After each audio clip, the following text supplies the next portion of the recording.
नमस्कार दोस्तों, हमारे YouTube चैनल में आपका स्वागत है। और आज हम एक और महान धार्मिक पौधे के साथ आपके सामने हैं और वो पौधा है सीता अशोक, जो कि काफ़ी दुर्लभ पौधा है और हर जगह इतनी आसानी से नहीं मिलता है। लेकिन आज हम आपके सामने सीता अशोक के बारे में बहुत दुर्लभ और महत्वपूर्ण जानकारी देना चाहते हैं। सीता अशोक की अगर बात करें तो उत्तर प्रदेश का राजकीय वृक्ष है और उड़ीसा राज्य का राजकीय पुष्प है। जिस घर के द्वार पर इस वृक्ष को लगाया जाता है उसमें धन दान की कभी कमी नहीं होती और इस वृक्ष की साधना से कार्यों में जल्दी सफलता होती है, जल्दी सफलता प्राप्त होती है। और अगर अशोक के महत्व की बात करें तो लुम्बिनी में भगवान बुद्ध का जन्म अशोक वृक्ष के नीचे ही हुआ था और जैन धर्म के 24वें तीर्थंकर भगवान महावीर ने भी अपना प्रथम उपदेश अशोक वृक्ष के नीचे ही बैठ कर दिया। अगर हम अशोक के धार्मिक महत्व की बात करें तो रामायण काल में अशोक वाटिका में सीता जी को रावण ने हरण करने के बाद वहीं रखा था और सीता अशोक, जो अशोक वाटिका का नाम है, सीता अशोक की अधिकता के कारण ही उसको अशोक वाटिका कहा गया था, क्योंकि वहाँ बहुत ज़्यादा पौधे वाटिका में सीता अशोक के लगाए गए थे। कालिदास ने अपने काव्य ऋतु संहार में और नाटकों में अशोक वृक्ष का मनहारी वर्णन, रामायण में सुंदरकांड में भी अशोक वृक्ष का वर्णन बार बार आया है, जिसमें तुलसीदास ने लिखा है, जुक्ति विभीषण सकल सुनाई, चलो भविष्य विदा कराई, कैसे रूप गए बुढ़ी तहवा, बनसूख सीता रह जयवा। लंका में सीता जी को ढूंढने के दौरान हनुमान जी लंका गए और विभीषण के बताने पर अशोक वाटिका में पहुंचे, जिसका तुलसीदास ने वर्णन किया है। और एक जगह और भी वर्णन वहां पर आया है, सुनाय मन विनय मम बिटप अशोका, सत्यनाम करु हनुमान शोका, जिसमें सीता जी ने कहा है कि हे अशोक वृक्ष, मेरी विनती सुनो और मेरा शोक हर लो। क्योंकि अशोक वृक्ष का माना जाता है कि अशोक का जो अर्थ होता है आ मतलब नहीं, वो शोक मतलब शोक, मतलब ऐसा माना जाता है जिस घर में ये वृक्ष होता है, जिस जगह पर ये वृक्ष होता है, वहाँ पर कभी शोक नहीं होता। शोक को हरने वाला वृक्ष अशोक कहा गया है, इसलिए इसका काफ़ी ज़्यादा धार्मिक महत्व। अगर अशोक के बॉटनिकल नेम की बात करें तो अशोक का जो एक दूसरी स्पीसीज है पॉलीएंथा लॉन्गिफोलिया, जिसको सब लोग अशोक समझ लेते हैं, वो असली अशोक नहीं है। असली अशोक जो है वो कहलाता है सराका इंडिका। और सराका इंडिका की अगर बात करें, क्योंकि अगर हम बात करें तो जैसा कि हम देख रहे हैं 10 से 11 पत्तियाँ इसके एक डंठल में पाई जाती हैं और यही इसका आइडेंटिफिकेशन का बड़ा लक्षण है कि 10-11 पत्तियाँ एक साथ इसके डंठल में पाई जाती हैं। और ये सीता अशोक, असली सीता अशोक का ये प्रमाण है, इससे हमें पता चलता है कि ये ही असली सीता अशोक है। और जो पॉलीएंथा लॉन्गिफोलिया जिसको हम अशोक कहते हैं, जो प्राय घरों के सामने लगाया जाता है, वो असली सीता अशोक नहीं होता। और ये वही वृक्ष है जिसके नीचे लंका में माँ सीता रावण के कैद में लंबे समय तक। अशोक का वृक्ष सदाबहार वृक्ष होता है, इसका मतलब ये होता है कि इसमें 12 महीने हरे पत्ते लगे रहते हैं और प्रारंभ में पत्तों का रंग तांबे के समान होता है, बाद में हरे रंग का हो जाता है, सूखने पर पत्तियां लाल रंग की हो जाती हैं। पुष्प प्रारंभ में पीले सुंदर व नारंगी रंग के होते हैं।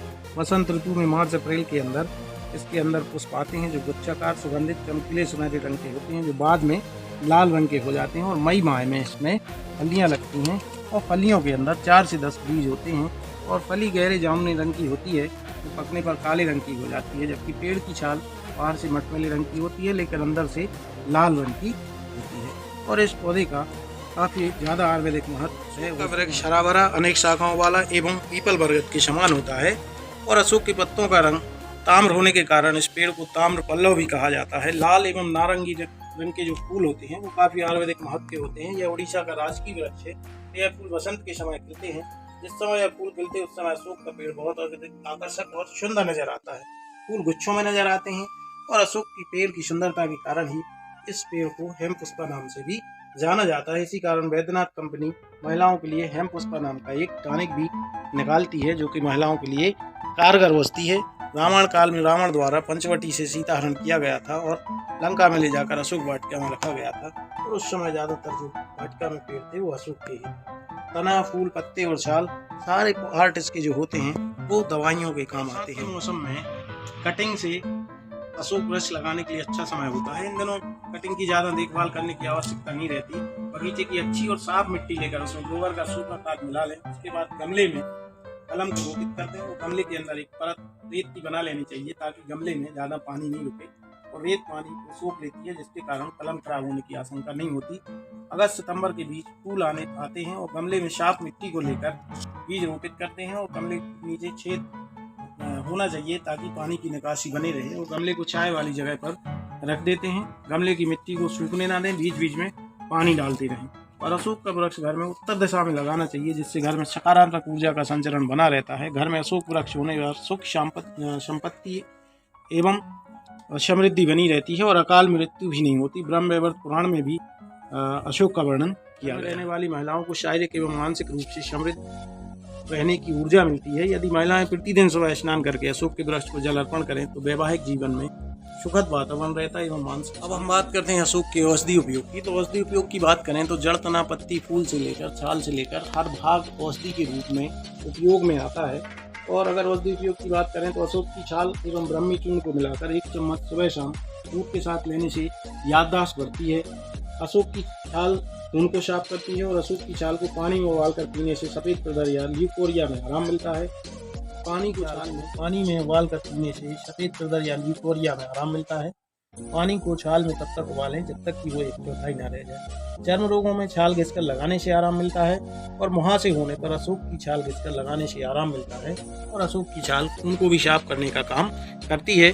इस वृक्ष का उपयोग काढ़ा बनाकर गर्भाशय के रोगों के नाश करने के लिए भी उपयोग में लाया जाता है। और डाबर के द्वारा जो डाबर अशोकारिष्ट जो टॉनिक बनाया जाता है और जो काफ़ी प्रचलित भी है, महिलाओं के रोगों में काफ़ी काम आता है, वो भी अशोक की छाल से ही बनाया जाता है। अशोक के बीज या फूल को शहद के साथ मिलाकर खाने से कई व्याधियों में आराम मिलता है। अशोक के वृक्ष की जड़ शुभ मुहूर्त में लगाकर विधि पूर्वक पूजन करके पूजा स्थल पर रख लें तो धन की वृद्धि होती है। प्रतिदिन जल चढ़ाने से सारी मनोकामनाएं दूरी होती हैं। बीज, पत्ते एवं छाल को पीसकर लेप लगाने से सौंदर्य में वृद्धि होती है और बीज और फूल को शहद के साथ पीस कर लेने से भी कई व्याधियों में आराम मिलता है। आज के वीडियो में हमने देखा कि सीता अशोक जो है बहुत ही धार्मिक और औषधि महत्व का पौधा है। इसके बारे में विशेष जानकारी आप लोगों को दी। और अगर आपको वीडियो पसंद आए सब्सक्राइब करें, लाइक करें और आगे फिर किसी महान पौधे के साथ अगले वीडियो में मिलते हैं। तब तक के लिए नमस्कार, धन्यवाद।